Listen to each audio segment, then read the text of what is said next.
The super keyword in Java is a powerful tool that helps us access the properties and methods of a parent class. Imagine you're building a family tree of classes. Super lets you tap into that ancestral wisdom. One of its key features is its ability to call a parent class constructor, ensuring that the parent setup is complete before the child class takes over.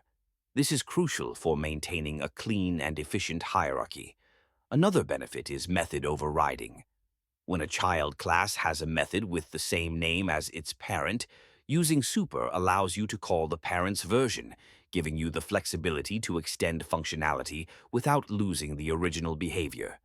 This promotes code reusability and enhances clarity in your programs, making your object-oriented designs more robust and easier to manage.